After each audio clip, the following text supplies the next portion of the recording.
Hello, everyone, and welcome to another episode of the Eternal X Wolfpack Paranormal Podcast. I am your host, Sean Ellison. Tonight, we have the full roundtable sitting in back for the last discussion of three that we've been talking about. We'll be talking about fake stuff, some equipment, and things we'd like to hopefully see different in the paranormal field in the future. So I'll announce them here one by one. We'll start out with Lady of Victoria Darkwood from Central Mass Paranormal and the Obsidian Hour. Hello, how is everybody doing? I'm doing fine. Susan, how are you tonight? Peachy. Peachy? Ornery? Huh? Ornery? Oh, whatever. Then we have, I'm trying to find here, Laura Wilbur from Raw Side Paranormal. Hello, hello, hello. How you doing tonight, Laura? Oh, I'm doing all right. How are you? I'm hanging in there. All right. Sounds good. Then we have Miss Tammy Christian, the Reiki Master. She is in the house. Hello, Tammy. Hello. And then we got two separate screens here. We have David, James, Sylvia, and Roger from Hiccup. Too much awesome for one screen. Yeah. Then we have Mr. Ed Mueller, core energy worker, sitting in the house tonight. Hello, Ed. One. We have Pam Harris, Bugs Life Before the Mafia, sitting backstage here as well. Hey, everybody. And Hey. Alfredo from Spectre Paranormal is in the house as well. How's everyone doing? Doing fine. We got a lot of comments already here. Let's see who we got in here before we start off the show. If I miss anybody, let me know here. A lot of them saying hi to everybody. I'm just going to flash them up here real quick. Got to try to figure out where we started at because some of the people were in the chat before. So I'd like to thank everybody for stopping in tonight and your support as well. Well, you don't need a magnifying glass tonight. That's why we have two screens. You don't have to have the computer 30 feet away. We've got a lot of people in here tonight, and let's see. I'll try to get everybody flashed up here real quick. Try not to skip anybody. This just seemed like it flooded in here right when we were bringing in the intros. That's really cool. A lot of people are sharing the podcast. That's really awesome. That's good seeing all that support. Yeah, I do appreciate that, everyone. If it wasn't for everybody sharing out, we wouldn't have a show. Yeah. Let's see, I like the picture. All right, let's trying to see if anybody had any questions or something here starting out here real quick. But a lot of people are just saying hi to start out with, and a lot of people that you guys as followers have joined in, the ones that got their pages up here as well. So let's see if I can go back and find that one and take that highlight down real quick. But tonight, I think we've all experienced this at one time or another, and we still see it from time to time. Fake. Fake evidence, fake stuff, and just to get the ratings. And what do you guys think about that? Let's start out with David and Hillbilly. Well, if you actually get into the paranormal field, investigating or just different parts of it, if you want ratings, you do certain things. But if you're in it for, like we are, you're in it for the science of it. We don't need the ratings. We don't care about the ratings. We do what we do, and that's it. And people enjoy what they see. all the better. But what you see from us is actual footage, not nothing that's been edited. I would agree with that. Yeah, the raw footage. Yeah. The bad thing, I can't say, I don't want to use the word hate because it's so strong, but it's really close. It's a shame that people do that because it just discredits the rest of us. And we have to just work that much harder to, bring good evidence. And it's a shame.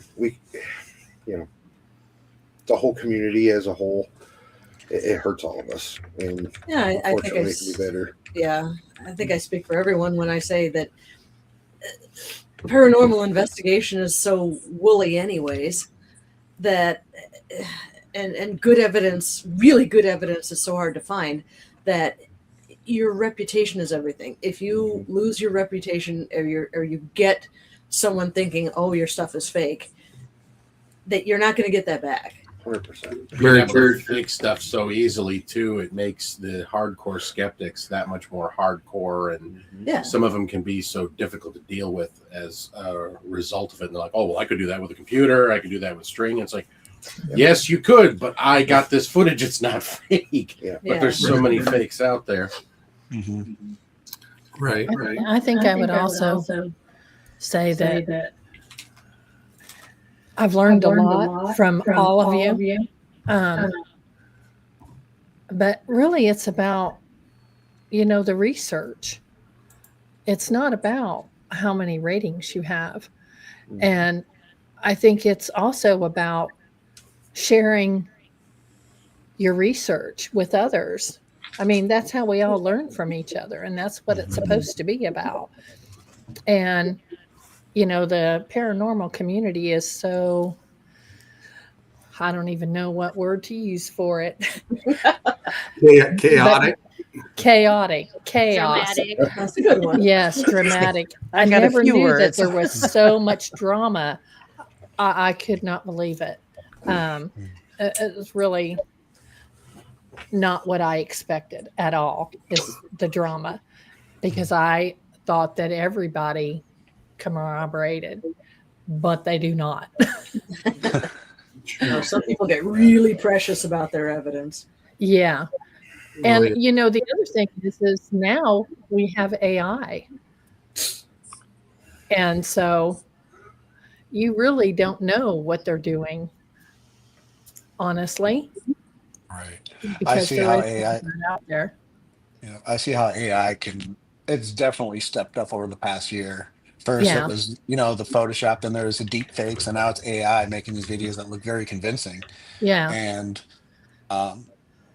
it's cool in a sense how AI is developed so far, but how it's being utilized in the field, or in any type of field rather, it's still uncharted waters. And I can see the positive things on how AI can assist in finding possible anomalies that we can't track with our own naked eyes. But as far as like using AI or any type of method to pad your numbers or to manipulate the results, that's not science. That is not science. It isn't. So it isn't at all. And I talked to someone last week who was using AI to see what they could get with one of their, I think it was necrophonics, and how sometimes the AI would confirm that necrophonics was a machine, or the other way around, necrophonics noticing AI. I thought that was kind of interesting. I haven't heard of anyone doing that yet, but I'm not too sure about it, honestly. I think it takes a little bit of a fun out of it too, of actually trying to look into it yourself and put the pieces of the puzzle together. Yeah. Right. Yeah. Susan, your opinion?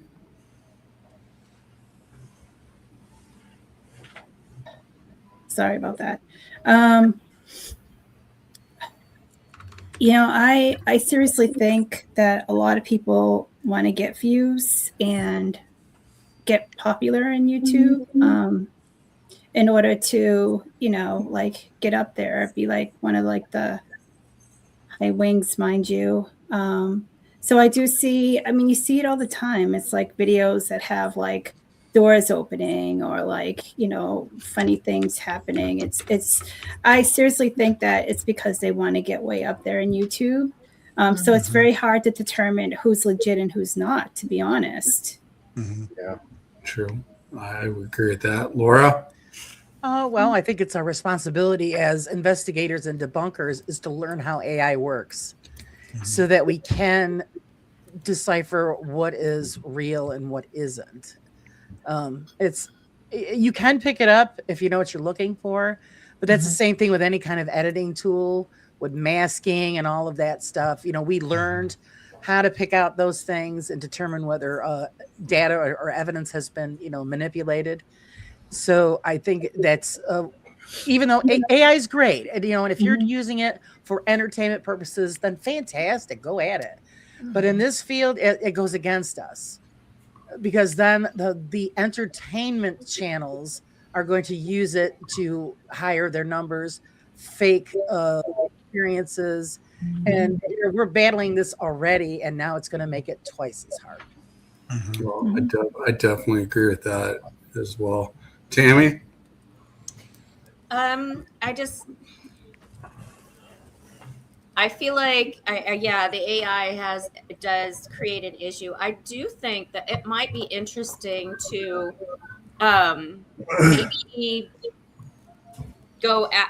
maybe go in it trying to debunk the information, the beliefs of the place, because then the evidence that you find is going to be more real. Ed? Well, I have to agree with everybody. You're all right. I, for one, I'm the first to admit I've never watched a paranormal show in my life. But I've seen enough and I know enough that there's a lot of ego involved, and it's about the ratings. I enjoy when I work with Sean. I enjoy when I've worked with Tammy. I do enough on my own. And I'm like everybody else. I'm sitting there trying to debunk it until I can't, and then it's real for me. But we've got to be honest, and we have to step out of ego. Exactly. There's this time I brought up a photograph that could have been, doctored or manipulated in a way to make it look like there was something there. And when I brought that up, I was ostracized for wanting to debunk. I was publicly ostracized, and it hurt because I take this very seriously. And I look to these people, I looked up to these people, and it was very hurtful that they did that in the public setting. And I had an opportunity to try to recreate these photographs, and they're very similar. And it was misleading how they would lead people on to make them think. They wouldn't fully debunk it, but they wouldn't fully dismiss it as this isn't paranormal, or this could not be paranormal, or this is how it could be faked. It was a little hurtful. So especially starting out in this field, when, like, I don't remember who brought it up earlier, how I wasn't expecting that in this community. I was naive to think, we were all in it for the same reasons, that we're all looking for truth, that we're going to debunk the heck out of stuff until we can't. But unfortunately, it's about, for some people, it's about being popular. It's about being liked. And it's not really about the spirits. It's not about the investigations. And it's not about truth. It's about popularity. God, we even know a charity group about that. You can't let yourself fall into that. No. Yeah. So I'm at a point where, like, kind of standing up. That's why I work on my own a lot of times. I work with other teams. I've worked with great teams like Eternal Paranormal is great. Illinois Paranormal is great. But there's times where I've worked with others that they weren't very honest, and I try to shy away from that because I'll be guilty by association, and I don't want that. So, I think the other thing also is being able to take constructive criticism, but also accept each other's opinion. So this is what you don't see a lot of, I think. They criticize you because you have a different opinion than they have, or, you know, but I think that's how we all learn from each other. I mean, how else are we going to learn from each other if we can't give our own opinions and accept someone else's opinion? You know, you have to be acceptable to those. Right. I agree with that as well. I mean, you got to be able to accept what somebody's telling you so you can understand it, to start breaking it down to find out if it's authentic or not. And the only way you can do that is start doing the research yourself and start breaking it down, and then talking to other people, you know, that has more knowledge than you in the field, or somebody that has that ability, you know, to start guiding you in the right way. But I mean, some of these YouTube videos, you know, there's just a lot of shim sham going on, and then not a lot of experience in some cases, the way I look at it. And TikTok too. Oh, that's a hot mess. I hate it. One of the most refreshing experiences I ever had on an investigation was I was with a group in Gettysburg, and we were standing on Little Round Top, and one of the investigators had a FLIR camera and took a picture of myself and another investigator standing side by side, and there was me, and there was this other investigator, and then there was another shadow, another FLIR outline, a heat signature outline. And he looked at it, and we all looked at it, and we're like, oh, this is so cool. And then he himself pointed out, well, that's because the filters in the camera are offset just a little bit, and it's picking up, but it's putting the heat signatures where they shouldn't be. And I thought that it was a beautiful, beautiful picture. But he himself said, this is how it, I know it looks cool, but this is how what's actually going on. So I thought that was really refreshing. Yeah, if you're not questioning something, then you're not really doing the research. You know, I mean, I have an investigator. We got in just about a fist fight over a piece of evidence. She kept insisting it was an EVP, and I kept saying, no, it sounds to me like somebody going like that with their hands. And no, it's an EVP. It's Yeah, Bill Walter was saying he likes then when Bill built a doorway for me, a fog doorway, and we were doing an investigation on what we seen come through the fog. And that night we definitely learned some different aspects of things and what could be and what couldn't be. And that night was very interesting on what we seen. And Bill's just like us. He wants to know the facts, not some of the fake stuff. So, and Bill does a great job down there at Broadhead Manor. If you guys haven't had a chance to go down to Broadhead to investigate, definitely go down to Broadhead Manor where Bill's at. What's a fog door? I'm not familiar with that one. I had Bill create a doorway out of PVC pipe that had several holes in it. And it was like a doorway because we were curious to see if we connected a fog machine to that door, if the spirits could actually walk through it, because they're transparent. Well, the fog, if they were to walk through it, could we see them a little differently? Neat. That's the way me and him set that up. But with fog. Yeah. Really so good. That's the way Bill set it up for me. And we did some experiment that night, and we actually seen some very interesting things come through that fog the way it was, because it was like some images that we seen that you might not just catch with the human eye, but the fog lets you see it.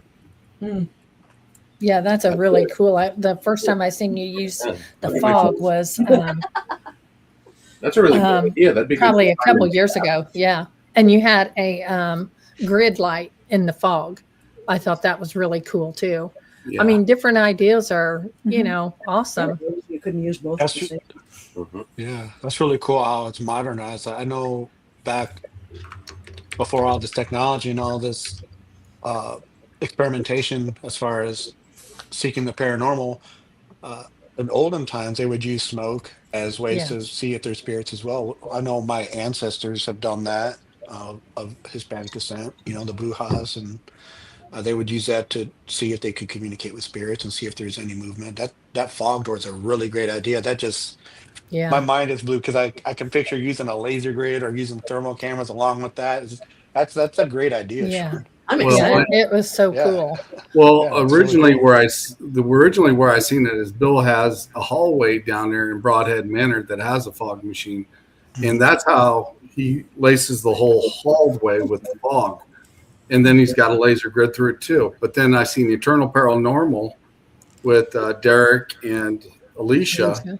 They use the fog machine just by itself as well. Yeah. So then I got a hold of Bill that the week before I came down there to Broadhead and said, what would happen if we made a door? And he made the door for me out of PVC pipe, and then we did the experiment. It turned out really cool. That's I really think cool. that would work really well because then the spirits would have a place to focus on. Instead of just wandering aimlessly down the hallway, you could say, head for the door, walk through the door, and we'll be able to see you better. Bill did a really good job when he put that together because what we found was very interesting that night. Yeah. My again, question I is, think, because I've never seen anybody use. I'm sorry, Pam. Yeah, Never that's okay. anybody use a fog door. So, what kind of data did you collect off of that experiment?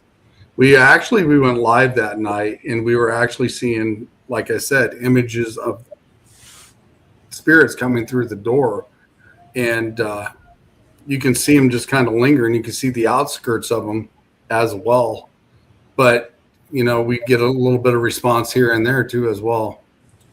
Were you filming it, or? Yeah, we were filming it that night. We also had the REM pod out as well, and we were getting the REM pod to light up as well from it.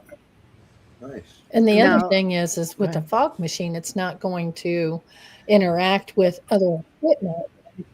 Yeah. Ooh, good point. Like other equipments interact with each other and cause things.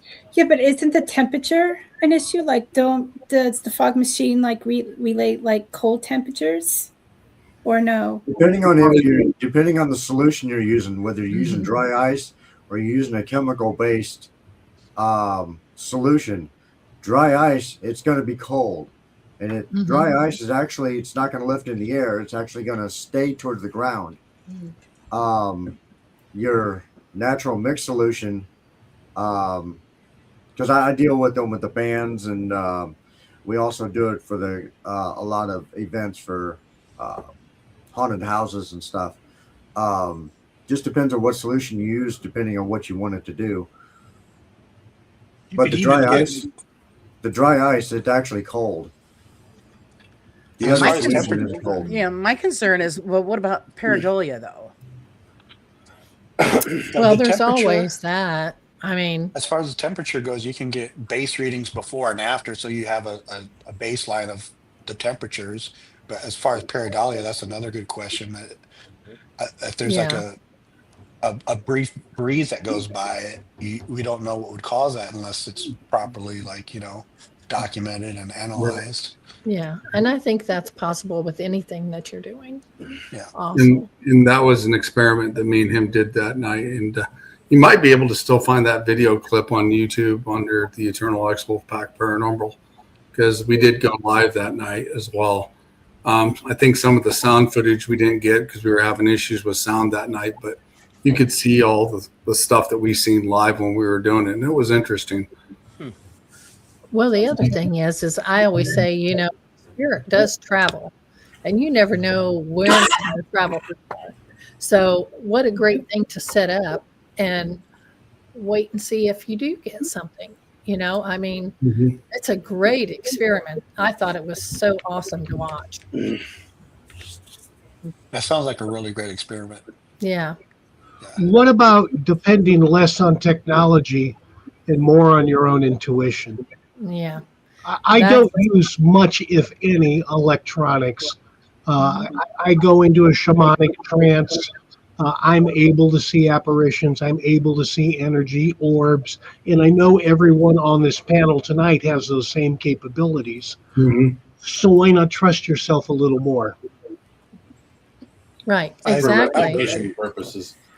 Yeah. If I catch it on film, I can show it to somebody else versus. And I guess I don't share with other people, so Yeah. I can understand where you're coming from.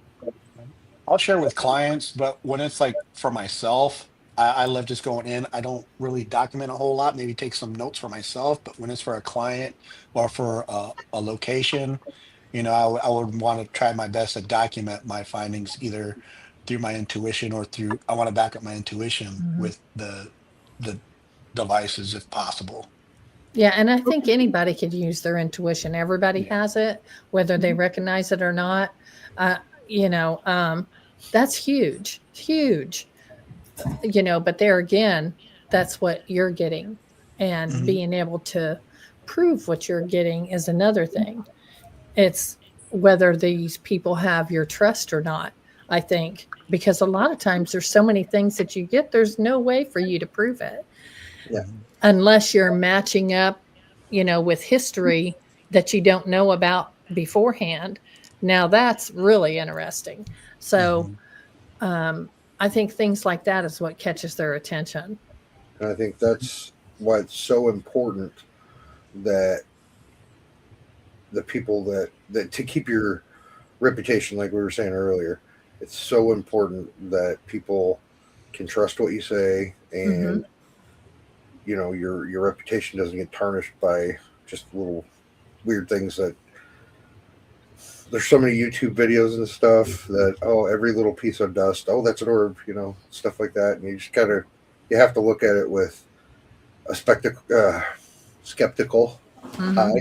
Sorry, my mouth's not working today.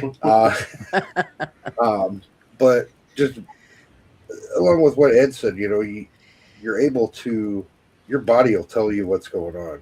We all have ancient unlocked knowledge. There's a reason that we don't like to sit alone in the dark. Well, we do, but most people don't like to sit alone in the dark because you have that ancient knowledge that things in the dark used to eat us. Yeah. So your body reacts to all kinds of stuff, and like he said, that's a really good way to do it. But I think with the technology to back it up, even if it's just cameras or voice, but and the other thing is I'm not really out to know whether they believe me or not. That's for me. I mean, honestly, if they don't, then they, whatever. My validation is usually I call them the next day and ask them, well, did you finally get a full night's sleep? Yeah. And if they say yes, well, then everybody knows some energy moved. Exactly. Right. Yeah, absolutely. For sure. So I guess my question would be this: for all the stuff that we see that's fake, should that be actually entertainment purpose and be marked different than the stuff that we're doing? Because we're doing the research and we're doing the hard work when some of these guys are just doing entertainment. Well, that's what I always call them, entertainment Yeah. channels. Yeah. Yeah. Sometimes they do post as well in the beginning. And the other thing is they're always like, I'm the first one to do this. Does in that their matter? world. There was a show years ago on Discovery. So Discovery Channel, which this was when they were a little bit better than they are now. But they did this 2-hour-long program about mermaids, real mermaids. Oh yeah. All presented as fact until like the last 5 minutes when they're like, "Oh, this was all fake," and I was like, "Yeah." I mean, I could tell by your crappy CGI it was fake, but why are you presenting this as real? Yeah. Well, it's clickbait. I think a lot of people like to be numbers. That's what they're after. after. People want to know what's out there, but I think yes, there should be a direct distinction between this is real stuff that we're doing and this is entertainment. Being fully transparent. Be aligned. Right. Yeah.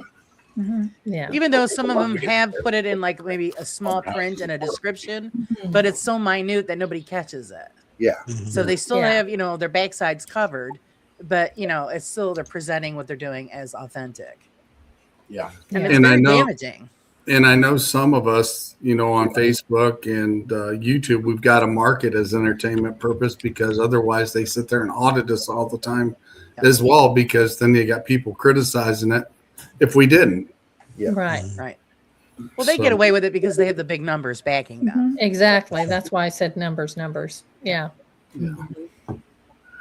But I think that he's right. Relying on your own intuition and learning from that and seeing where that takes you and what are you going to find out with that.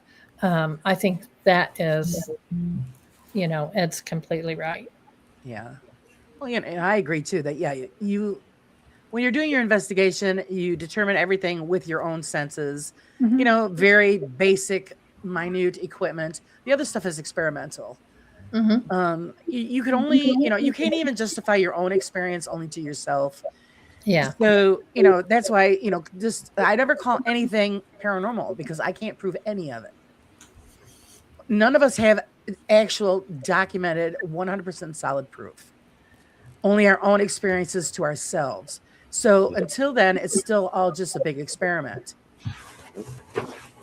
And here's another thing. And trying to understand it all to begin with. Yeah. Are we professionals? In our own experiences, I believe so. But we're not professional. We try to be. You know what I mean? I don't think that there's, just because somebody does 20 years or 10 years, 18 years. Dog.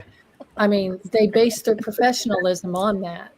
And I don't think to me, that's not. I mean, we could be, professional in specific, areas. Yeah. Like, you got cameramen, or, you guys, have background in camera, electronics, EVPs, lighting, sound, whatever. Yes, there are professionals in those specific areas. Yeah. But as paranormal, none of us are professionals. No, I don't. Learning think so every day. either. We're certainly not experts. And I definitely agree with here, this nocturnal frequency. Steve. There are no experts or professionals, just students and learning. And Yes. every one of us is constantly learning. Yes. Yeah. We're learning something new from somebody or etc. But we're constantly learning. And when you stop learning, It's time to hang it up. Yeah, you're done. Right. It's time to put it away. Well, when you're not learning, you're getting a little cocky and think you know more than everybody else. Again, ego. Well, the other side of that is a lot of these people that are doing it for ratings and things like that, they want to boost their numbers, or they want the image.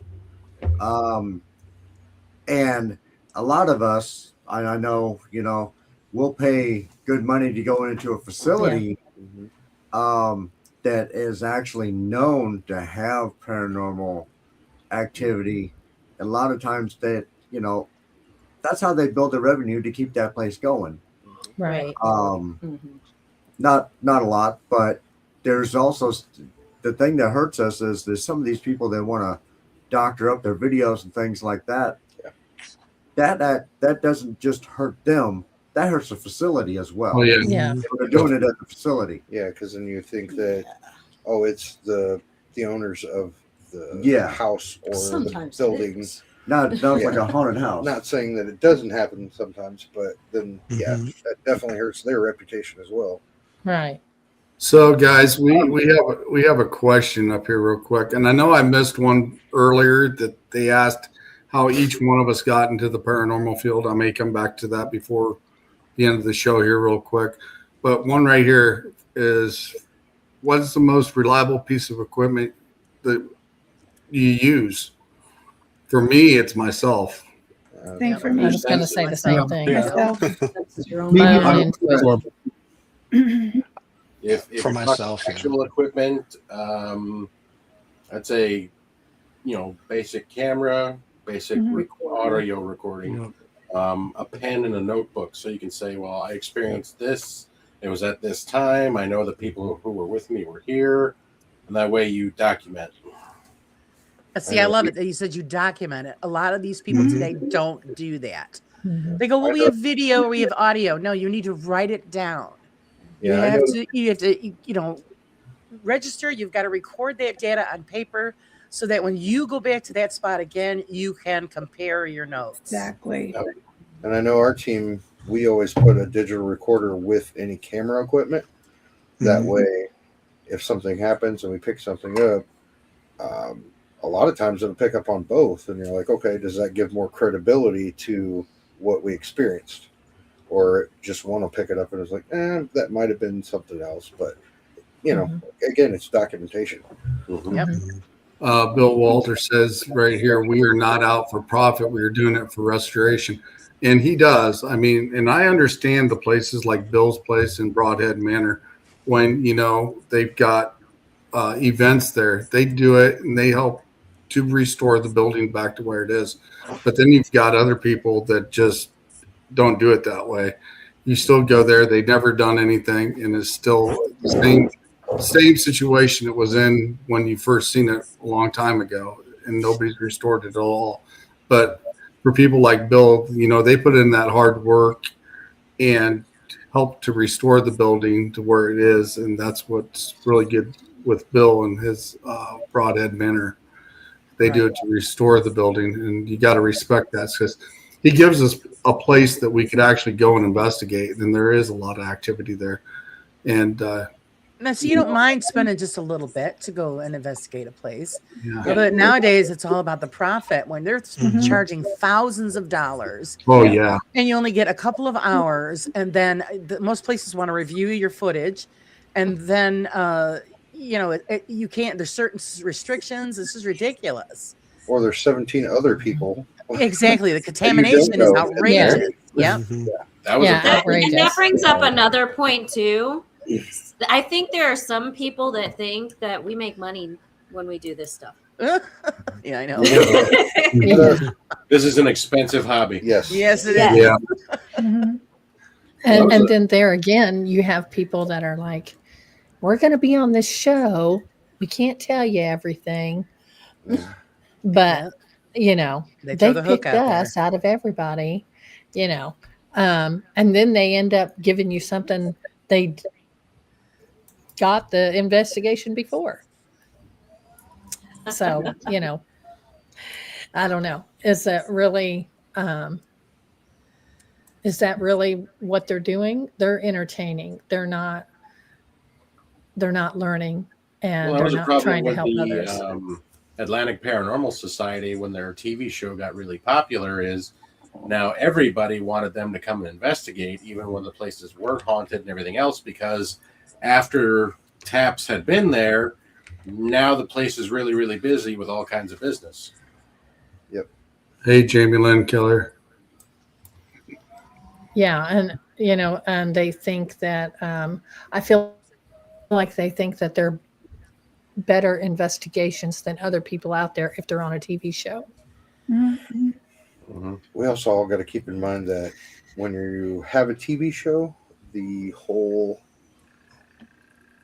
idea of any kind of TV show is to make money. You have to bring in ratings. Yeah. You have to have money. It's all scripted. Coming in. Yep. It's about commercials and everything else that are playing during your show, so you can bring in more revenue. And the bad thing about that is people are entertained, and that's awesome, but it does take a lot away from what we're trying to do. Exactly. And because it's just like going fishing or hunting or anything else. There's times you go out and you ain't going to get nothing. I mean, if you're sitting in the boat or whatever, just looking at each other. Yeah, like every time I go fishing. Having a nap. And that is nice peace and quiet for a night. Yeah. Bill's got a statement here, and I know Bill personally. Like I said, no one is a celebrity with us. Everyone gets treated the same, and I will go out of my way to accommodate everyone's needs. And Bill does. Bill is an awesome guy. So, like I said, if you got a place you want to go check out, Broadhead Manor, and Bill, he does everything he can to help you out. He's awesome. Bill, I'd really love to check it out. From what I hear from everyone about Broadhead, it's a place to go to. I can't wait to go. I'd love to go. Me too. I've never been. What about some of the places we go to that they actually set up props to scare you a little bit. I mean, I was at Edinburgh Manor about 5 years ago, and there was a room with a coffin in it. And that scared the bejesus out of me. Nothing else mattered, but you turn around the corner. My God, there's a coffin. Yeah. I know You you usually have a place that's used there. for actual haunted houses, a haunted house attraction, and they leave the props up and everything. Right. Blood Moon Manor, the Pollock Hospital, when that was still open for investigation. Nothing like bumping into a mannequin in the dark. Absolutely. Thank you, There's a Bill. lot of prompts, and there's several places that have prompts like that. Yeah. I know. I know Broadhead Manor has got some props. I should say they've got an embalming table that they've actually got from the morgue there in the area, and most of the people that's in the cemetery has been buried there. Use that embalming table. Oh. And I actually laid on that embalming table, and it actually felt like somebody was holding my head and holding my feet. And then the REM pods was actually going off between my legs when we were just sitting there. So, you know, he does got things that come from other locations that are cool to actually do an investigation with at Broadhead Manor as well. Yeah. Put that on the list. I think that's a little bit different than having a haunted location where they go through and walk through for Halloween and then they do investigations there. That where they make things move is what I'm talking about. Yeah. Yeah. Oh, yeah. Everything's I have a colleague of mine that I promised I wouldn't give their names or the location that they went to. It's nowhere near the Midwest. It's actually further south where they went to, and it's a venue that's popular. And they found that the new owners of this location were actually rigging things to make things look haunted when they weren't. And when they called them on that, they were threatened to be sued if they said anything because they signed an NDA when they signed up for the investigation. So they weren't allowed to say anything. Right. So Yeah. I don't think I'm divulging anything I'm not supposed to, but that does happen at some venues. Yes. As well. Not just investigators, but there's venues that do that as well, which is unethical and very inappropriate. And I feel bad not just for the investigators, but the spirits that possibly do linger there that aren't being heard. Yeah. Yeah, most definitely. Good point. And like it's come up before. I mean, I've been to locations before and not had a thing happen. Yeah. That's a given. So that's everybody. Like when you see all of the entertainment channels, every time they go to a place, it's all kinds of activity. That's not true. No. You could go to a place 10, 20 times and have absolutely nothing. And then the 21st time you go, you might get a little something. It's just part of the game. I've gone to places that I've had an experience there, and then the next time I go, it's deader than a doornail. Exactly. Yeah. Here's been times where most times I'd walk in and I'd feel so much energy walking into a certain room or in a location, and I don't get anything. I don't get any evidence. I feel the energy, I feel the presence, I feel like I'm being watched, but I don't get any activity, which is, just as interesting, not as active, but still interesting just to have that initial feeling of knowing that a presence is there, but you can't document it for some reason. Yeah. Right. My house does that a lot of And times. Somebody's here, but we're cool. It's my day off, man. Yeah.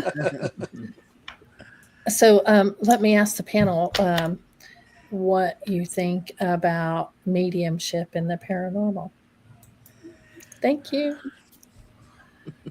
I'm very skeptical of it, honestly, and I'm a practicing witch, and I'm still skeptical because I've met a lot of people that do it just for attention. Exactly. Yeah. Well, and I think that a lot of the people that are true mediums, they are a little like my son is a medium. He is afraid of it. He does not like that gift. He is not going to go out and tell everybody he's got that gift because he tries to block it. Excuse me. I think when you're around certain people, you can definitely read them, and some are well protected where you can't read them. But there is also a time and a place for that, and you should get permission before you start reading people as it is, Right. instead of invading their privacy as well. But there has been places that I have been to, and they would tell me something, and I'm just kind of shaking my head after I walk off. I'm like, they're just doing this for attention, and that's not good. And then I've seen some extraordinary things that's happened with people I've been around that has nailed it right on the head. Right. I think I've it's had kind of my- just like everything else.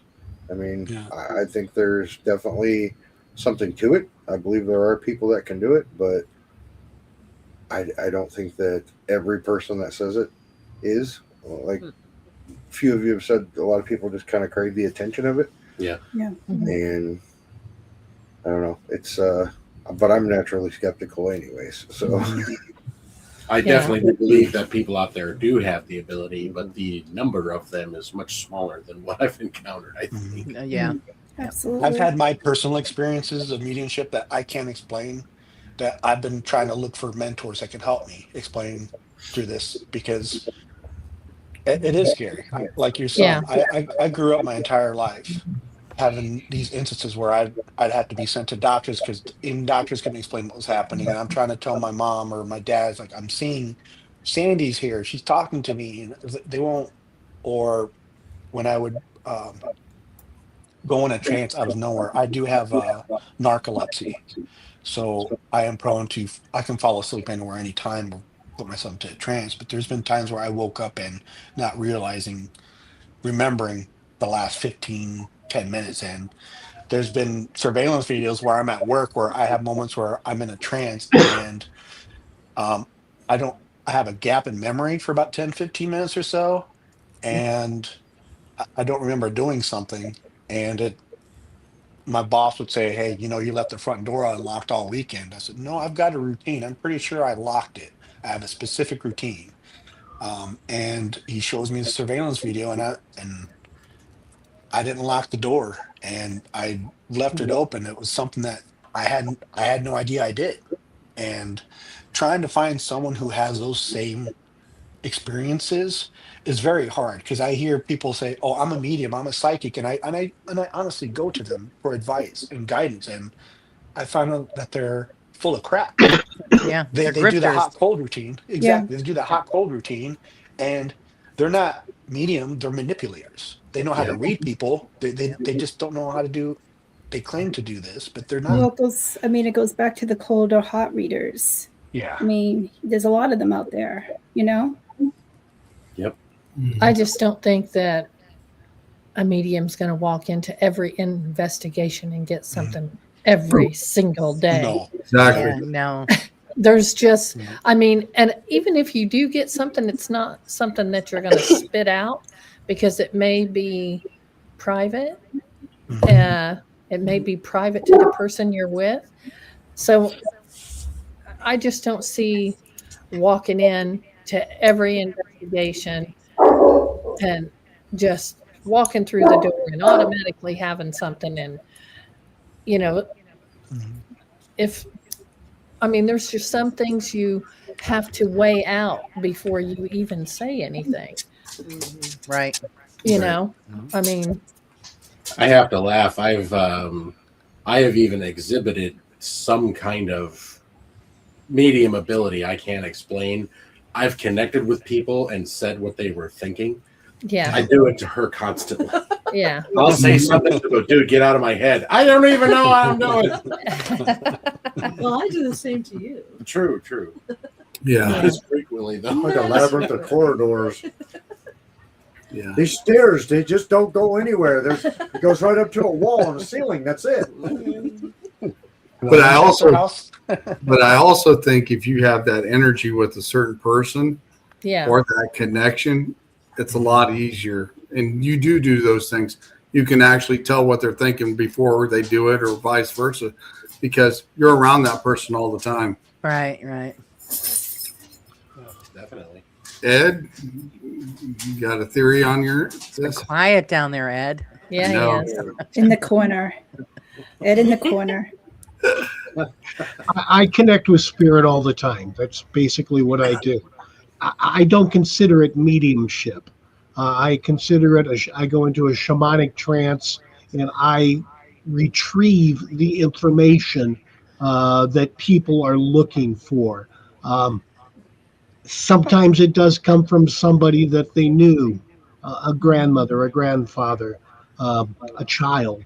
Um, I don't claim to be a medium. And like Alfredo, sometimes I don't know where the information is coming from. Right. Yeah. I don't let myself get in the way of not sharing it with somebody. Right. I have a question for you, Ed, because most, when you see the mediums on television or wherever, and they say, "Oh, well, I'm getting somebody, and the name starts with a J." Why is it if they're communicating with that spirit, they don't have the full name? Okay. They're A fishing. lot of times when I receive information, it's in a way so I can understand it and share it more fully with an individual. So I may not get a full name. I try to stay away from names. I can sometimes get a relationship. Is it a masculine energy? Is it a feminine energy? Who's the Long Island medium? What's her? Oh, the big Yeah. blonde. Yeah, Nice hairdo there. I went to see Teresa. her, and quite frankly, she does it exactly the same way I do it. I retrieve information in a way that I can more fully explain it with the person I'm working with. Is that mediumship? I don't know. I would never claim to be a medium. Yeah. I'm an I extra don't, large. I don't like titles. We have a question here. It says mirrors are a thing. What are your views, please? Mirrors are a thing. I've seen them. Mirror. They look right I'm back off at my you. head on one. I avoid them. Sometimes I look good, sometimes I don't. I scare myself every time I look in the mirror. Yeah. I go, oh, it's just me. Yeah. Well, to add to that question, have you guys seen a difference in a black mirror compared to a regular mirror for scrying? I mean, Oh yeah, huge difference. most Yeah. definitely. Yeah. So mirrors, big difference. depending on what they are and what you're doing, is Yes, they I can believe be that as well. portals. Yeah, Yep. I very believe much that as so. well. I agree with that statement. Sean knows. Sean and I have been collaborating a little bit on something together of an artifact I came across, and yeah, definitely mirrors can be portals. Yes. I Yeah. agree with that. I've even experienced that in some investigations, and me and Ed and Tammy have been around those as well on the same investigations as well. Yeah. So I mean, I will go so far. I've seen a few instances where the mirrors are on opposite sides of the wall, but they're facing each other, and that just kind of unnerves me a little. And I always ask the people to take one of them down. Yeah. yeah, But yeah, mirrors are to be taken serious. Yeah. Mhm. I agree with that. They're I not meant to completely agree face with each that. other. Okay, guys, we're climbing up at the top of the hour, and I've got one major question for everybody. Uh-oh. We've got a lot of drama that's in the paranormal field and stuff, and etc. And I think every one of us on here, we don't like to deal with that drama and all the BS. Oh, this may be a long one, Sean. But what would you actually like to see changed in the paranormal field if you could actually have it changed? Make it a long one, Victoria. That is a great I'll make it question. a long one. Good. Well, I'll go first. I honestly feel that, we just need to support each other. It's no matter if you're a big channel, small channel, we're here for the same reason. We love what we love to do and to create content and share to our viewers. Just put aside how many views, how many clicks you get, and just be one large community and support each other. Mhm. Laura? Yeah, I agree with her. Support is very important. But I also think sharing data with everybody so that we can work together as a community to learn from that data and make changes so that this field progresses. Because I mean, we've all have years and years in this field and it's still the same thing over and over again. I would like to see us develop new ways of finding information and then just share it as a community. Okay, 2. Me? Um, Oh, sorry. well, I do believe in sharing all the information and things like that, and don't be afraid to reach out to a fellow investigator and pick a day and just go and just see what you can find. Sometimes it don't have to be nothing extravagant. You don't even have to spend any money. Go find a cemetery. Go find a field or something viaduct or old. One thing I found was old creek beds. Sometimes you'll find all kinds of stuff, and sometimes if you take a metal detector out there and go down through the creek bed that's real shallow, sometimes you find things and you can work off that. Hiccup 1. I'll build on what Victoria said. Is I'd like to see more ghost hunting teams put aside their damn egos. Hands on one thing at a time. Stop being so damn precious about things. Yeah, I mean, I've dealt with some great people in the paranormal community, and I've dealt with some people that are just. And we're all doing this for the same reason. Calm down. Can I interject? Go ahead. Yeah.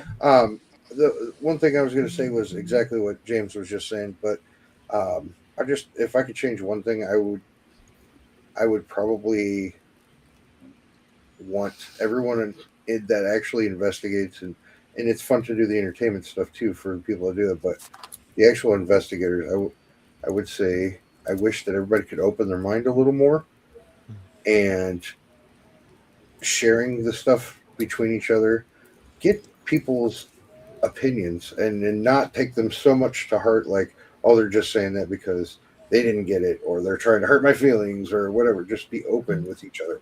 I think that would help us a lot. Well, that or skeptics stop being such hard asses. Well, open their minds a little bit.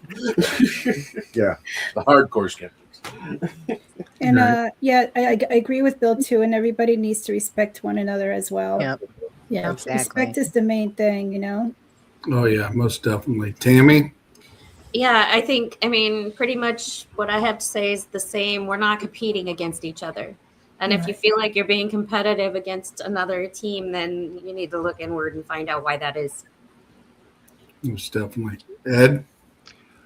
Since I mainly work with individuals, I want to bring them along in a respectful way so they don't get overwhelmed. I will go ad nauseum explaining what I'm doing, what I'm seeing, to put my clients at ease. And I would also suggest that for every paranormal group, when you have new members, realize that this can be overwhelming and can, really set them off. So we have to be considerate and we have to be mentors to the people who are just starting to get into this. Yep. Wonderful. Pam? I would say the same thing that y'all have said, and be acceptable to what someone else when they give their opinion. Be acceptable because you want your opinion to be acceptable. And yes, we're not in a competition. We're here to help each other, and that's what it's about. How are we going to learn if we don't share? Mm-hmm. Yep. Alfredo? Asked was, what would I like to see change in the paranormal field to help improve it? I